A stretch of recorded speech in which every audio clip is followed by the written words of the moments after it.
2 guards asked the nurse to leave her son's graduation. Then 10 Navy SEALs silenced the room. "Ma'am, I need you to step out of the aisle right now."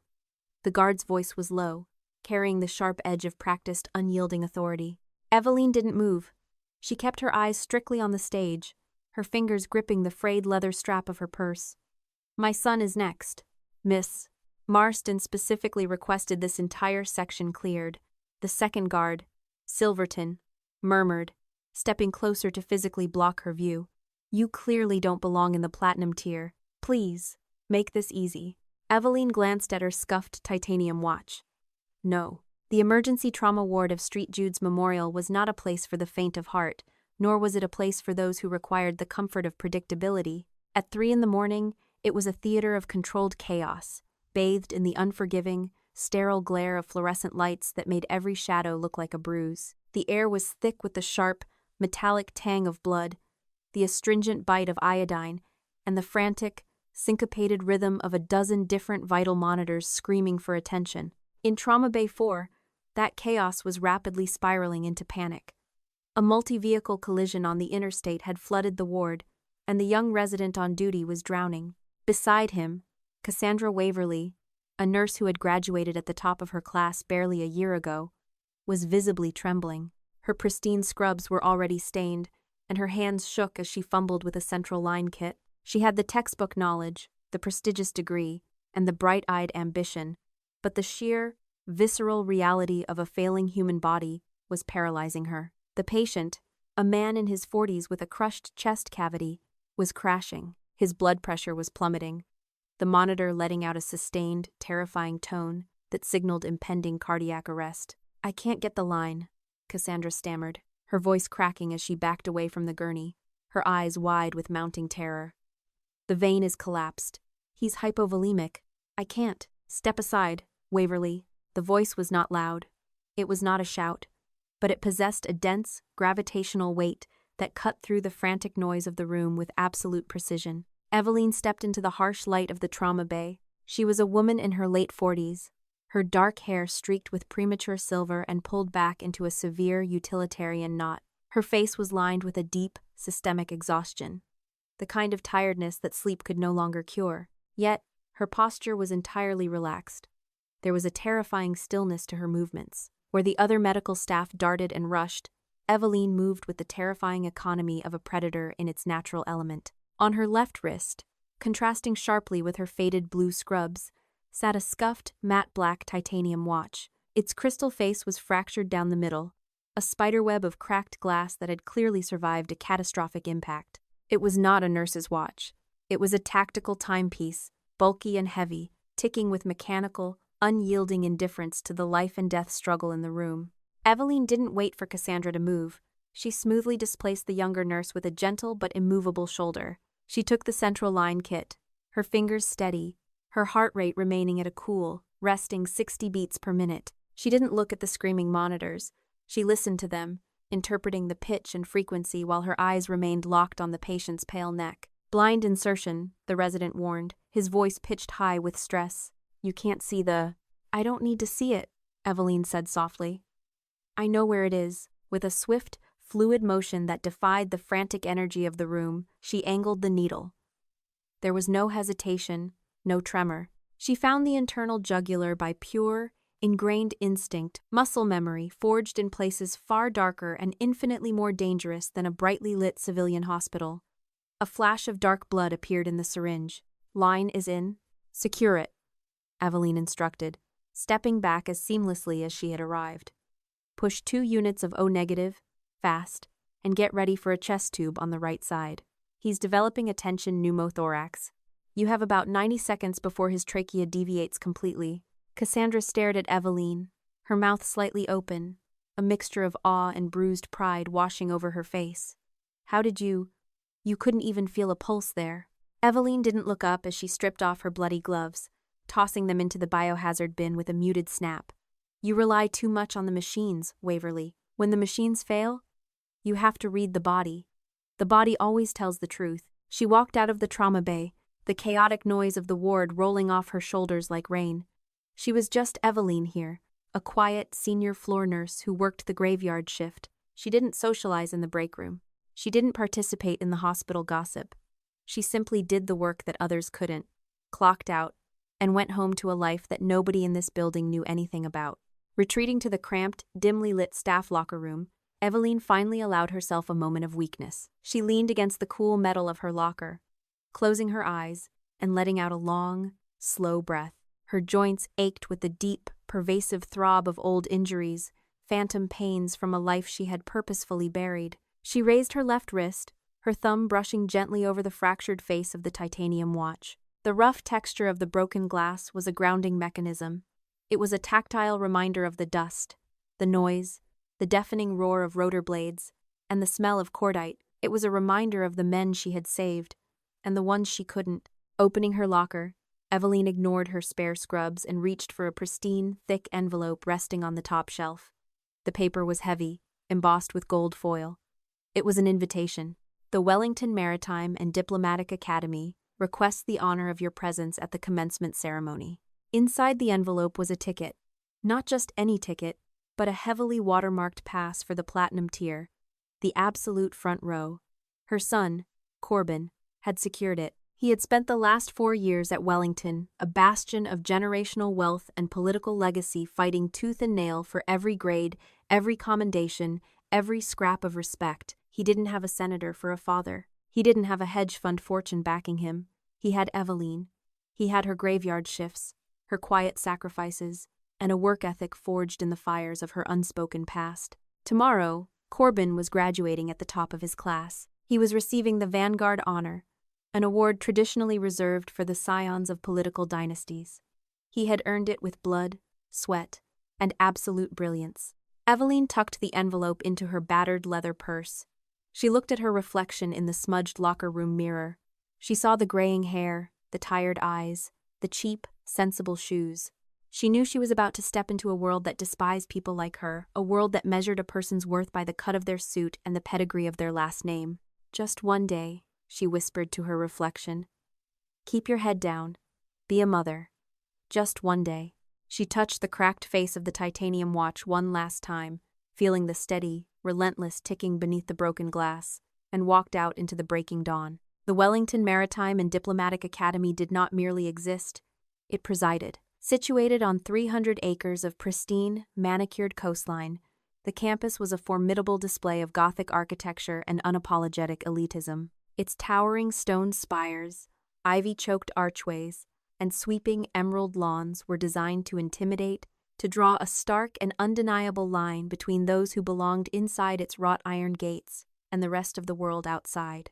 Eveline parked her 10-year-old sedan at the very edge of the sprawling visitors' lot, acutely aware of the metallic groan her brakes made against the backdrop of silent, idling luxury SUVs and sleek black town cars. She stepped out into the crisp morning air, pulling her coat tighter around her shoulders.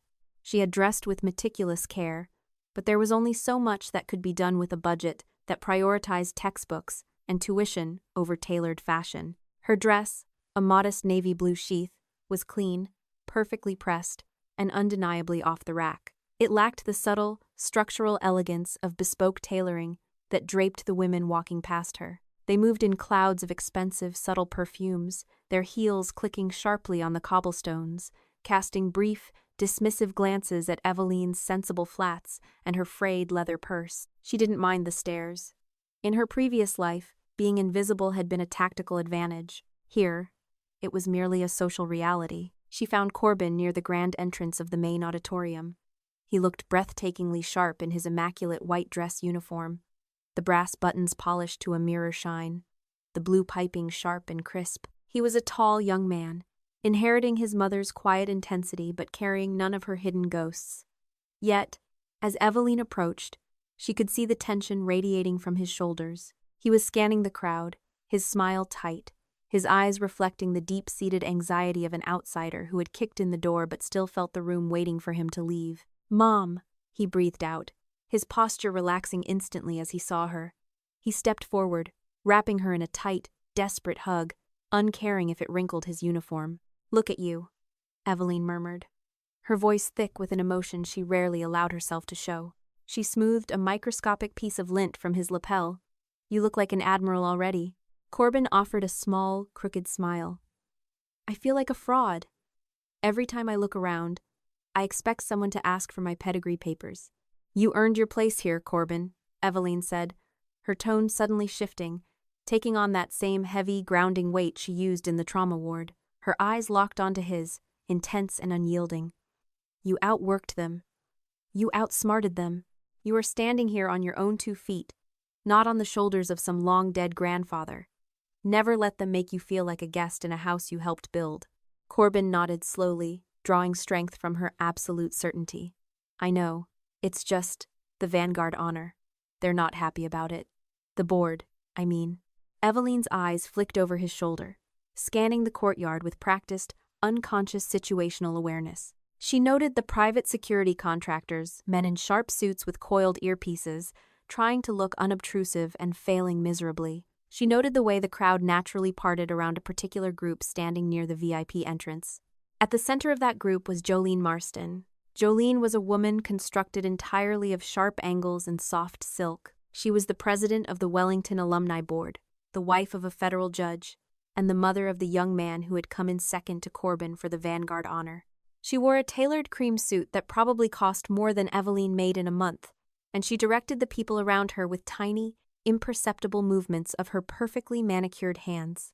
Standing a few paces behind Jolene, radiating the blunt force arrogance of a man who enjoyed his small kingdom of power, was Silverton. He was the head of Academy Security, a broad-shouldered man with a tight buzz cut who wore his tactical vest under his blazer like a threat. Don't worry about the board, Eveline said softly, bringing her attention back to her son. Worry about not tripping when you walk across the stage. Now go. You have to line up with your class. Corbin hesitated, then pressed a thick, gold-embossed envelope into her hands. Platinum tier, Mom. Right in the front. I wanted you to see everything. Don't let anyone tell you to move. I'm quite good at staying put, Eveline replied with a faint, rare smile. As Corbin jogged off to join the sea of white uniforms, Eveline turned toward the grand doors of the auditorium. She pulled the ticket from the envelope, her thumb brushing against the cracked face of her titanium watch. She checked the time, 30 minutes to commencement. She walked through the doors, stepping into a cavernous space bathed in warm, golden light filtering through massive stained glass windows. The air was thick with the low hum of polite, privileged conversation. Ushers in dark suits were guiding the attendees to their sections. Eveline bypassed the crowded general admission and walked confidently toward the velvet ropes separating the platinum tier from the rest of the hall. This section was a sea of bespoke suits, military brass, and glittering jewelry. It was the absolute epicenter of Wellington's power structure. She handed her ticket to the young, nervous-looking usher, manning the rope. He took it, glanced at the gold foil, then looked at Eveline. His eyes tracked over her plain dress, her worn purse, her tired face. He looked back at the ticket, clearly experiencing a profound cognitive dissonance. Row A, seat 12, the usher stammered, unclipping the velvet rope with clear hesitation. Right this way, ma'am. Eveline walked down the plush, carpeted aisle. She found her seat right in the dead center of the front row, offering an unobstructed, perfect view of the podium. She sat down, placed her purse on her lap, and folded her hands over it. From across the aisle, standing near the side stage entrance, Jolene Marston's eyes narrowed. She had been scanning her curated section of VIPs, ensuring the optics were perfect for the cameras. Her gaze landed on the woman in the faded navy dress sitting in the very center of her meticulously planned photograph. Jolene's smile did not falter, but it froze into something brittle and dangerous. She turned her head slightly, snapping her fingers once.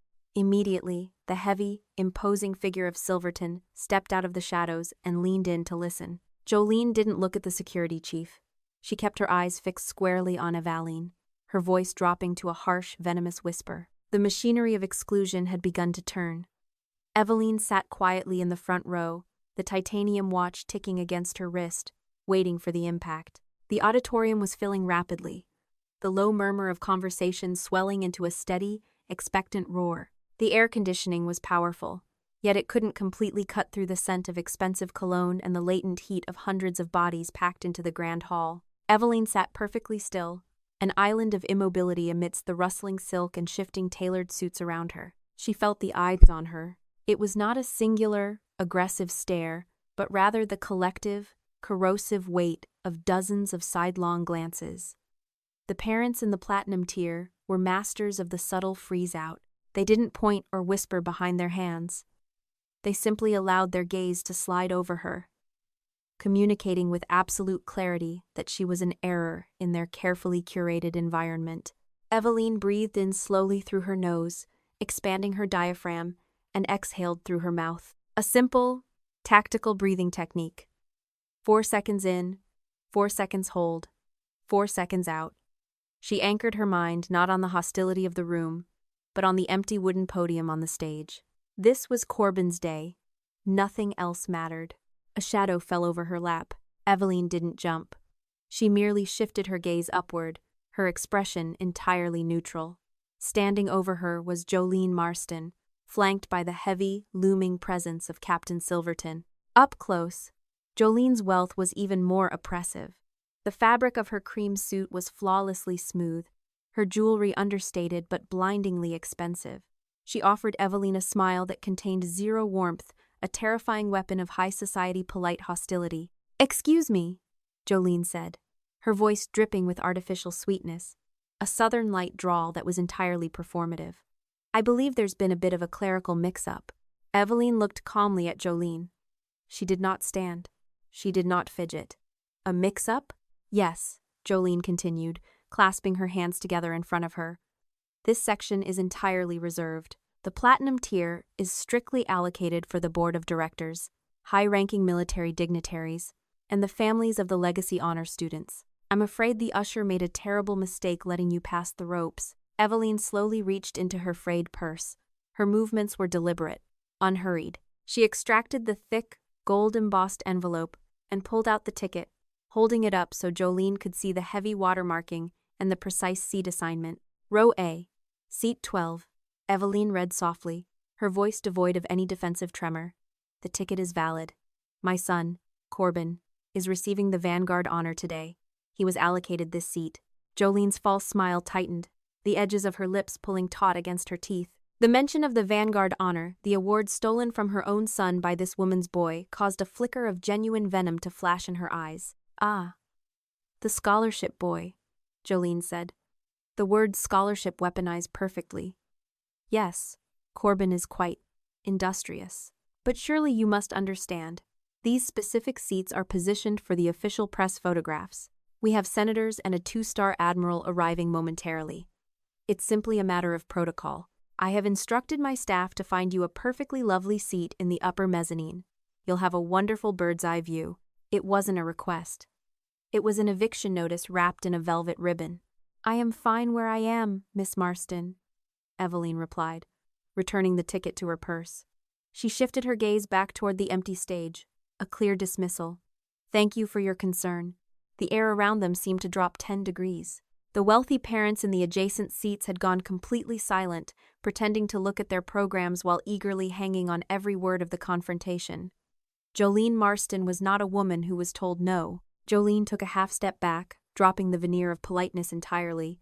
She gave a small, sharp nod to the man beside her. Captain Silverton stepped forward, inserting his bulk between Eveline and the stage.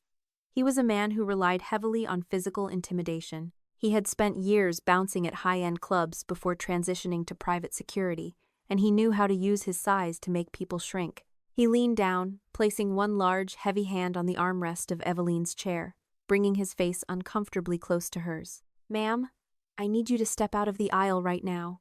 The guard's voice was low, carrying the sharp edge of practiced, unyielding authority. Eveline didn't move. She kept her eyes strictly on the stage, her fingers gripping the frayed leather strap of her purse. "My son is next." Miss Marston specifically requested this entire section cleared. The second guard, Silverton, murmured, stepping closer to physically block her view. "You clearly don't belong in the platinum tier. Please, make this easy." Eveline glanced at her scuffed titanium watch. "No." Silverton's jaw clenched. He was not used to defiance, especially not from a tired-looking woman in a cheap dress. He leaned in closer, his voice dropping to a gravelly, threatening whisper. "Listen to me very carefully, lady. I am the head of security for this academy. I can have you escorted off the grounds for trespassing and disrupting a private event. You won't just miss the front row. You'll miss the whole damn graduation. Now, pick up your bag and walk, before I put my hands on you and drag you out." Eveline's eyes shifted from the stage to Silverton's face. For the first time, Silverton felt a sudden, inexplicable cold spike of adrenaline hit his stomach. When he looked into Eveline's eyes, he didn't see the fear or the flustered embarrassment he expected. He saw absolutely nothing. They were the eyes of someone who had looked into the abyss and learned how to measure its depth. Eveline's mind operated on dual tracks. The civilian track recognized the deep, burning humiliation of being threatened in a room full of people. But the operational track, the one forged in the dust and blood of forward operating bases in Kandahar and Fallujah, was coldly analyzing Silverton. She noted the slight imbalance in his stance, favoring his left knee. She calculated the exact amount of force required to strike his carotid sinus and render him unconscious in less than 3 seconds. She knew how to break the fingers currently resting on her armrest, but doing so would ruin Corbin's day. It would validate every terrible thing these people thought about them. It would turn a moment of triumph into a violent spectacle. She took another slow, regulated breath. Her heart rate remained at 60 beats per minute. The titanium watch ticked heavily against her wrist, the cracked glass pressing into her skin. "If you place your hands on me, Mr. Silverton," Eveline said, her voice dropping to a register so calm, so devoid of emotion, that it was utterly terrifying, "you will find the experience significantly more educational than you anticipate. Remove your hand from my chair." Silverton hesitated. His instincts, honed by years of reading physical threats, were screaming at him that something was very wrong with this equation. But Jolene Marston was watching, and his pride was on the line. "All right," Silverton sneered, his face flushing red. He reached out to grab Eveline's arm. "You asked for it." Before his fingers could close around her sleeve, a heavy set of double doors at the far end of the VIP section slammed open with a concussive bang that echoed like a gunshot through the silent auditorium. The concussive bang of the heavy oak double doors hitting their brass stoppers severed the tension in the platinum tier like a freshly sharpened scalpel. For a fraction of a second, the entire auditorium ceased to breathe. The polite, low-level murmur of the wealthy and connected evaporated, replaced by a sudden, vacuum-like silence. Even Silverton, whose thick fingers were mere inches from the fabric of Eveline's coat, froze in his aggressive forward lean. His tactical instincts, however dulled by years of corporate security work, recognized the sound of a breached perimeter. Through the grand archway stepped 10 men. They did not walk into the room. They occupied it. They wore immaculate navy dress blue uniforms, the deep dark fabric pressed to a razor-sharp standard that made the bespoke civilian suits in the room look immediately sloppy by comparison. Their brass buttons caught the golden light filtering through the stained glass. But it was the rows of ribbons on their chests that drew the eye, a mosaic of highly classified history, woven in vibrant silks. At the top of those stacks, pinned directly above their hearts, gleamed the gold, eagle-clutched tridents of naval special warfare. These were not the administrative desk admirals Jolene Marston usually courted for academy fundraisers. These were Tier 1 operators. They carried themselves with the terrifying, loose-limbed grace of men who had spent their entire adult lives mastering the darkest, most violent corners of the globe. There was no swagger in their step, no performative arrogance. They moved with a silent, fluid synchronization that was entirely unconscious, their eyes scanning the auditorium in sectors, reading the exits, the sightlines, and the threats before registering the decorations. At their head was Commander Rockford. Rockford was a man carved from weathered granite. He possessed a face mapped with the pale, fine lines of old shrapnel scars, his eyes a pale, washed-out blue that seemed to look right through the physical world and into the structural integrity of whatever stood in his way. He carried no program, no invitation. He simply stepped into the aisle, his 9 men fanning out imperceptibly behind him, forming a subtle but impenetrable wedge. Jolene Marston's immediate reaction was a masterclass in social conditioning overriding situational awareness. The venomous sneer she had directed at Eveline vanished, instantly replaced by the brilliant, practiced wattage of a political hostess greeting a head of state. She completely forgot the hospital nurse sitting in the front row. To Jolene, Rockford and his men represented the ultimate photo opportunity, the crowning validation of Wellington Academy's prestigious military ties. "Commander," Jolene breathed, her voice carrying a manufactured warmth as she immediately abandoned Eveline and stepped quickly down the plush aisle to intercept them. She smoothed the front of her cream suit, her jewelry sparkling. "We are so profoundly honored. The board was told there might be a high-level delegation from Coronado attending today, but to have you here in person, it elevates this entire commencement." Rockford did not stop. He did not slow down. He merely adjusted his trajectory by a fraction of a degree, forcing Jolene to awkwardly stutter-step backward to avoid a physical collision. He didn't even look at her. His pale blue eyes were locked dead ahead, cutting through the sea of wealthy parents, tracking a straight line toward the very center of the front row. Jolene, flustered and entirely unaccustomed to being ignored in her own domain, let her smile slip. She turned, her heels snapping against the floor as she hurried to keep pace with the commander's long strides. "Commander, please, if you'll follow me, we have a private, secured box prepared specifically for your detachment. The best sightlines in the auditorium, complete with a catered reception." Rockford's silence was absolute. It was not a polite deferral. It was the silence of a predator ignoring the buzzing of a particularly persistent insect. Silverton, still standing over Eveline, realized with a cold dread that the 10 deadliest men in the room were walking directly toward his current position. He straightened up, instinctively puffing out his chest and resting his hand on the duty belt hidden beneath his blazer, a tragic display of territorial posturing that Rockford's men registered and dismissed in a microsecond. Eveline had not turned around to look at the doors. She had not reacted to the sudden hush of the crowd or Jolene's desperate fawning. She remained perfectly seated, her spine straight, her hands folded over her frayed purse, but beneath the stoic exterior, her heart gave a single, hard thump against her ribs. She recognized the heavy, rhythmic cadence of those boots on the carpet. She knew the precise, measured spacing of their footsteps. It was a sound she had last heard amidst the screaming chaos of a mortar bombardment in the Helmand province, a sound that meant the medevac had arrived, and that the blood on her hands belonged to men who were finally going home. Eveline looked down at her left wrist. She traced the cracked, spider-webbed glass of the titanium watch. "Breathe," she told herself.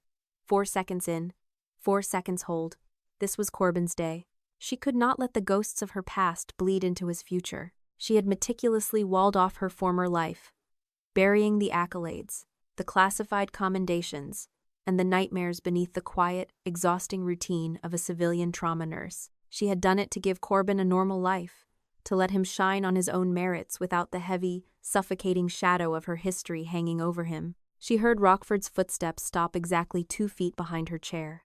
The sheer mass of the 10 operators displaced the air in the aisle, bringing with them the faint, indelible scent of starch, brass, polish, and leather. Eveline closed her eyes for a fraction of a second. "Don't do this, Rockford," she thought, a silent plea. "Not here. Not now." Jolene Marston arrived breathless at Rockford's elbow, her face flushed with a mixture of embarrassment and rising fury. She realized that the commander was standing directly behind the woman she had just ordered removed. The optics were suddenly catastrophic. In Jolene's mind, this civilian floor nurse in her cheap, off-the-rack dress was now actively obstructing the path of her prized VIP guests. The social machinery of Wellington Academy demanded perfection, and Eveline was a glaring, unforgivable flaw. "Commander, I apologize for this." "Obstruction," Jolene said, her voice rising in pitch, intentionally projecting so that the surrounding rows of the platinum tier could hear her. She needed to assert control, to clearly demarcate the lines of class and importance. "We were just handling a rather unfortunate trespassing issue." Rockford stood completely motionless. He looked down at the back of Eveline's head, observing the tight, severe knot of her graying hair, the worn fabric of her collar. His jaw tightened, a microscopic muscle ticking beneath his scarred cheekbone. "Miss Marston," Silverton added, his confidence returning now that Jolene was giving him the green light to act in front of the military men. He wanted to show these operators that he, too, was a man of action. "I was just about to escort her off the premises." Jolene nodded sharply, her eyes cold and merciless as she looked at Eveline. This was the moment of public execution. She would strip this woman of her dignity right here, in front of the most powerful people in the state, ensuring she never dared to cross the velvet ropes again. "It is highly inappropriate for you to be here," Jolene announced, her voice echoing clearly in the stunned silence of the VIP section. "We all appreciate your blue-collar contributions to the hospital, Miss Waverly, or whatever your name is. But this tier is reserved for people of consequence." for families of legacy, for heroes. It is not for a floor nurse who thinks a scholarship gives her the right to steal focus from those who actually built this institution. The words hung in the air, toxic and heavy. The surrounding parents murmured, some nodding in agreement, others looking away in uncomfortable, complicit silence. It was a brutal, surgical dismantling of a person's worth, designed to make Eveline feel small, dirty, and utterly unwelcome. Eveline felt the heat of the stares burning into the side of her face. She felt the profound, acidic sting of the humiliation. She knew that in a few minutes, Corbin would walk out onto that stage. If he looked down and saw his mother being escorted out like a criminal, the Vanguard honor would turn to ash in his hands. It would ruin the one thing she had sacrificed everything to build. "Swallow it," she commanded herself. "Take the hit. You've taken worse." Eveline slowly picked up her purse. She prepared to stand, prepared to walk away and find a dark corner in the upper mezzanine where she could watch her son in the shadows. It was a tactical retreat, a mother's surrender. "Captain Silverton," Jolene commanded, her voice ringing with finality. "Remove this woman. Now." Silverton smirked. He stepped forward, reaching out with a large, heavy hand to grab Eveline roughly by the shoulder, intending to physically haul her to her feet and march her up the aisle. He never made contact. The movement was so fast it barely registered on the civilian eye. It wasn't a strike, and it wasn't a punch. It was an application of overwhelming, biomechanical control. Commander Rockford's hand shot out, his thick, calloused fingers closing around Silverton's wrist like a steel vise. The heavy crack of Rockford's grip locking into place echoed in the quiet space. Silverton let out a sharp, breathless gasp as the kinetic energy of his own forward motion was abruptly and violently halted. The security chief tried to yank his arm back, but Rockford's grip was immovable. It was like being anchored to a mountain. The commander didn't even look at Silverton's face. His eyes remained fixed on Eveline. The 9 seals behind Rockford shifted. It was barely an inch of movement, a collective dropping of their centers of gravity, but the threat display was cataclysmic. The air in the aisle suddenly felt dangerously thin. The polite society of the platinum tier instinctively recoiled, realizing with sudden, primal clarity that violence real, practiced, devastating violence was only a heartbeat away. Eveline froze, her hand gripping the strap of her purse. She felt the displacement of air, the sudden spike of adrenaline radiating from the men behind her. She looked down at her watch. The cracked glass, the relentless ticking, the walls she had built were crumbling. Jolene Marston gasped, taking a horrified step back, her hands flying to her mouth. "Commander! What are you doing?" "He's just doing his job." Rockford slowly turned his head. He looked at Jolene Marston, and the absolute lack of warmth in his pale blue eyes made the wealthy socialite shudder. He then shifted his gaze to Silverton, who was currently sweating profusely, his knees beginning to buckle under the excruciating, targeted pressure Rockford was applying to his radial nerve. Rockford leaned in, his voice low, gravelly, and echoing with the absolute authority of a man who commanded life and death. It was the thumbnail quote of the day, a sentence that would burn itself into the memory of every person sitting in that section. "Remove your hand from the woman who saved all our lives." The sentence did not register immediately. It was too massive, too incongruous with the reality Jolene Marston and the Wellington elite had constructed. The woman who saved all our lives. The wealthy parents blinked, their minds frantically trying to process the data. They looked from the towering, decorated Navy SEAL to the tired-looking woman in the cheap Navy dress holding a frayed purse. The math simply did not work. Silverton let out a choked whimper. Rockford released his wrist with a sharp flick, a gesture of profound disgust. The security chief stumbled backward, cradling his arm, his face pale as he backed away from the perimeter the 9 operators had silently established. Jolene swallowed hard, her pristine composure fracturing completely. "Commander, I don't understand. She's just a nurse from Street Jude's. She's a nobody." Rockford didn't answer Jolene. He completely turned his back on her, erasing her existence from his operational awareness. He stepped around the side of Eveline's chair and moved to stand directly in front of her. The 9 operators behind him moved in perfect synchronization. They stepped into the aisle, forming 2 parallel lines of crisp navy blue, creating a physical corridor of honor that effectively walled off Eveline from the rest of the VIP section. They snapped to the position of attention. The sharp, Simultaneous crack of their polished heels coming together echoed like a rifle volley through the auditorium. Eveline kept her eyes lowered, staring at the worn toes of her sensible flats. She was fighting a losing battle against the floodgates of her memory. The sterile smell of the hospital was gone, replaced by the phantom stench of burning diesel and copper. The polite murmurs of the crowd were fading, replaced by the deafening, rhythmic thud of a medevac chopper's rotors. "Eveline," Rockford said. His voice was no longer the harsh gravel of a commander giving an order. It was thick, with a profound, anchoring reverence. It was the voice of a man speaking to his savior. Slowly, against every instinct of self-preservation she had cultivated over the last decade, Eveline looked up. When she met Rockford's eyes, she didn't see the commander. She saw the 22-year-old lieutenant bleeding out on a dirt floor in a forward operating base, his femoral artery severed, his skin gray with hypovolemic shock. She saw the man she had straddled in the darkness, her hands buried deep in his thigh, holding his severed artery pinched between her fingers for 3 agonizing hours while the base was shelled, refusing to let go, refusing to let him die, until the evac finally arrived. She saw the man who had given her the titanium watch off his own wrist before he lost consciousness, a shattered token of a life he thought was over. "Rockford," Eveline whispered, her voice barely carrying past the first row. "You shouldn't be here. You'll ruin Corbin's day." Rockford's face softened, a rare, breathtaking crack in his granite exterior. He slowly dropped to one knee. A collective gasp rippled through the platinum tier. Men like Commander Rockford did not kneel. They did not bow. Yet here he was, lowering his massive frame until he was at eye level with the tired woman in the front row, completely disregarding the pristine crease of his dress trousers against the carpet.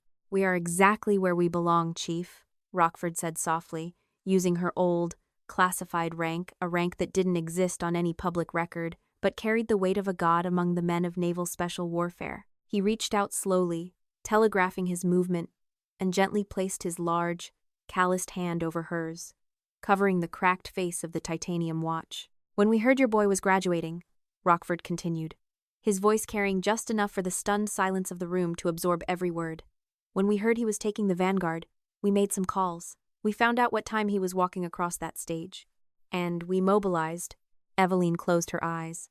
A single, treacherous tear, escaping and tracing a hot path down her cheek. "I left that life behind, Rock. I'm just his mother now." "You are his mother," Rockford agreed, his grip on her hand warm and steady. "But you are also our gravity, Eveline. You held the line when the rest of the world burned. We lost 7 brothers in that valley. But 10 of us came home. 10 of us have wives, and children, and lives, because you refused to let go in the dark." He looked up, his pale blue eyes sweeping over the frozen, horrified faces of Jolene Marston and the wealthy elite standing behind the wall of his men. The realization was crashing over them in real time. The institutional blindness was tearing away, revealing the staggering magnitude of their mistake. They hadn't just insulted a civilian nurse. They had attempted to forcibly eject a legendary combat medic, a woman whose hands had literally stitched together the men they paid lip service to honoring. Rockford turned his attention back to Eveline, his voice rising, carrying the unmistakable cadence of an official military declaration. "We didn't come here to watch a commencement, Chief," Rockford said. "We came here to stand guard for you." The silence that followed Commander Rockford's declaration was absolute. In the platinum tier, where power was usually measured in stock portfolios and political lineage, a terrifying new currency had just been introduced: the brutal, undeniable weight of human survival. Jolene Marston stood entirely paralyzed. Her face, usually a mask of flawless superiority, drained of all color. The other parents were similarly immobilized, the realization of their collective arrogance settling over them like cold ash. Captain Silverton, still clutching his bruised wrist, took an agonizing step backward, desperate to put distance between himself and the unyielding wall of navy dress blues. Eveline looked down at Commander Rockford, still kneeling before her. She felt the kinetic energy radiating from him and his men. They were a coiled spring, ready to dismantle anyone who dared disrespect their chief. This was the precipice. Eveline held the power of absolute retribution. She could have Jolene humiliated and Silverton permanently removed. She could let the room burn with its own shame, but Eveline knew what vengeance looked like. She had spent the last decade fighting to knit broken people back together. She was not a destroyer. "Stand up, Rock," Eveline said softly, yet with the unquestionable authority of her former rank. Rockford hesitated, his protective instincts warring with his obedience. Slowly, the massive commander rose to his feet. Eveline turned her gaze to Jolene Marston. The socialite flinched. "Miss Marston," Eveline began, her tone devoid of venom, radiating only cold competence. "My son has worked for 4 years to earn his place on that stage. Your son has worked equally hard.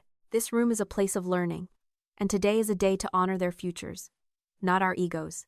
Jolene swallowed hard, her eyes wide. "You will return to your seat," Eveline instructed, making her ultimate moral choice. It was weaponized grace. By refusing to retaliate, Eveline entirely neutralized Jolene's power. Stripped of her authority, Jolene managed a jerky nod and retreated to her chair in profound shame. Silverton melted into the shadows, his ego pulverized. Rockford smiled faintly. "Detail," he commanded. The 9 operators moved as one. They took up positions around the perimeter of Eveline's section, standing at parade rest. They transformed the center of the platinum tier from a section of exclusion into a perimeter of untouchable honor. The commencement ceremony began precisely on schedule, but the atmosphere within the grand auditorium had fundamentally shifted. The usual pomp and circumstance, the swelling orchestral music, the procession of the faculty in their velvet-trimmed robes, the practiced, booming voice of the academy dean felt strangely muted against the stark, imposing reality of the 10 Tier 1 operators standing guard in the front row. The wealthy parents in the platinum tier sat with rigid, uncomfortable posture. Every time a speaker took the podium to talk about the academy's tradition of excellence or its legacy of honor, eyes inevitably flicked down toward the woman in the faded navy dress and the wall of decorated warriors protecting her. The academic rhetoric of courage and leadership suddenly sounded hollow and theoretical when juxtaposed with the living, breathing embodiment of those virtues sitting quietly among them. Eveline paid no attention to the shifting dynamics around her. Her entire focus was locked on the sea of white dress uniforms slowly filtering into the front rows of the general seating. Then, she saw him. Corbin marched in with his class, his posture perfect, his jaw set with the nervous determination of a young man about to step into his future. As he found his seat, he glanced toward the platinum tier, instinctively looking for his mother. When Corbin's eyes swept over the front row, he froze. From his vantage point, the visual was staggering. He saw Jolene Marston sitting 3 seats away, looking pale and thoroughly defeated, staring straight ahead. But more importantly, he saw his mother. She was sitting dead center, exactly where she was supposed to be, and standing around her, an impenetrable fortress of navy blue and gold, were 10 heavily decorated SEALs standing at parade rest. Corbin's breath hitched in his throat. He looked at the massive commander standing closest to Eveline. He saw the scars, he saw the trident, and then his eyes fell to his mother's left wrist. From across the distance, he couldn't see the cracked glass, but he knew the silhouette of the bulky titanium watch. The pieces of the puzzle that had formed the backdrop of his entire life suddenly slammed together with breathtaking clarity. Growing up, Corbin had only ever known the quiet, exhausted woman who worked double shifts at the hospital to pay for his textbooks. He had known the mother who woke up screaming from nightmares she refused to explain. He had known the woman who never spoke of her time in the military, completely erasing her service record from their daily lives to ensure his upbringing was anchored in peace, not trauma. But looking at the reverence and the posture of the deadliest men on the planet as they stood guard over her, Corbin finally understood the sheer, staggering magnitude of who his mother truly was. She wasn't just a survivor. She was a titan. The ceremony progressed with a rapid, almost nervous energy. The dean, acutely aware of the commander's intense gaze from the front row, rushed through his opening remarks. The presentation of standard diplomas passed in a blur of polite applause. "And now," the dean announced, his voice echoing through the silent hall, "we come to the pinnacle of today's commencement, the Vanguard Honor, awarded to the cadet who has demonstrated unparalleled academic excellence, strategic brilliance, and the highest standards of personal integrity." The dean paused, looking down at his cards, though he had memorized the name months ago. "This year's recipient has redefined the standard of this academy. Please join me in congratulating Cadet Commander Corbin Marston. Excuse me, Corbin Waverly," The slip of the tongue accidentally nearly inserting Jolene's son's name hung in the air for a painful second, a testament to the institutional bias that Corbin had spent 4 years fighting against. But the silence was immediately shattered. Commander Rockford and his 9 men did not politely clap. They snapped from parade rest to the position of attention with a thunderous crack of their heels. They raised their hands in a crisp, knife-edged salute, holding it perfectly still. The gesture was infectious. Driven by a mixture of genuine awe and a desperate need to align themselves with the undeniable power in the room, the parents in the platinum tier rose to their feet. The applause began as a ripple and quickly swelled into a deafening roar. Corbin stood up. He adjusted his white cover, his hands remarkably steady. He walked down the center aisle, feeling the vibration of the applause in his chest. He climbed the wooden stairs to the stage, his boots striking the floorboards with a confident, measured rhythm. He accepted the heavy gold medal from the dean, bowing his head slightly as the ribbon was placed around his neck. He turned to face the auditorium. He looked out over the sprawling crowd of his peers, the wealthy alumni, and the sea of faces staring back at him. He didn't step up to the microphone to give the traditional, practiced speech about legacy and future endeavors. He didn't thank the board of directors. Corbin stepped to the edge of the stage, bypassing the podium entirely. He looked directly down into the center of the front row. I was told when I arrived here that this academy was built on the shoulders of giants. Corbin's voice carried over the fading applause, unamplified but perfectly clear. I spent 4 years worrying that I didn't belong because I couldn't find my name in any history books. He looked at Commander Rockford, returning the SEAL's gaze with a steady, profound respect. Then, he looked at his mother. I know better now, Corbin said, his voice thick with emotion. The real giants don't ask for recognition. They don't demand front row seats. They simply hold the line in the dark so the rest of us can stand in the light. This vanguard doesn't belong to me. Corbin brought his hand up in a sharp, flawless salute, holding it perfectly rigid, directed entirely at the tired woman in the faded navy dress. Thank you, Chief, he whispered. In the front row, Eveline finally allowed the tears to fall. She stood up, her sensible flats pressing into the plush carpet, and smiled at her son. She raised her hand and returned the salute. The commencement concluded, spilling attendees into the emerald courtyards. Yet, a wide, invisible perimeter naturally formed around Eveline and Corbin. The Academy's elite kept a respectful, humbled distance. Corbin looked down at his mother, the vanguard honor gleaming on his chest. You never told me, all those years, who you really were. Eveline offered a tired smile. I told you exactly who I was. I am your mother.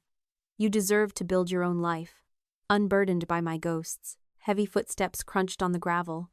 Commander Rockford approached, his men standing a respectful distance away. He looks good in white, Eveline, Rockford said, extending a hand to Corbin.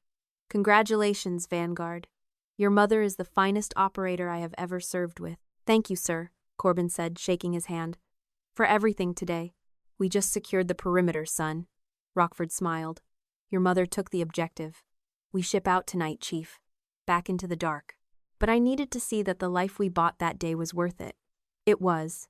Rockford offered Eveline a crisp, agonizingly slow salute. Eveline returned it. Bring them all home, Rock. Always. Rockford turned and walked away, his men forming up behind him, disappearing down the oak-lined avenue. Eveline watched them go, a profound relief settling in her chest. The war was finally over. She looked down at her left wrist, tracing the fractured glass of the titanium watch. For 10 years, she had worn it as an anchor to her trauma. She unbuckled the heavy strap. Taking Corbin's hand, she pressed the timepiece into his palm. Mom. I can't, Corbin whispered. This is your history. It was, Eveline corrected gently, but time moves forward. You wear it now, not as a reminder of what was broken, but as a promise of what you can build. It represents the strength to hold the line and the grace to walk away when the battle is won. Corbin closed his hand around the watch, feeling its heavy pulse. The deep exhaustion on his mother's face had vanished, replaced by luminous peace. Come on, Eveline said, taking his arm. Let's go home. I have a graveyard shift tomorrow, and you have a world to change. True power rarely announces itself with a shout. It is most often found in the quiet, unyielding competence of those who have survived the darkest storms. Eveline's story is a profound reminder that heroism is not always worn on the chest. Sometimes it is hidden beneath faded scrubs and a tired smile. Institutional arrogance will always shatter when confronted with the undeniable reality of true sacrifice. By choosing grace over vengeance, Eveline proved that the ultimate victory lies in standing immovable in your own dignity, passing the legacy of resilience to the next generation. If this cinematic story of quiet excellence resonated with you, please consider liking this video, sharing it, and subscribing to the channel for more powerful narratives.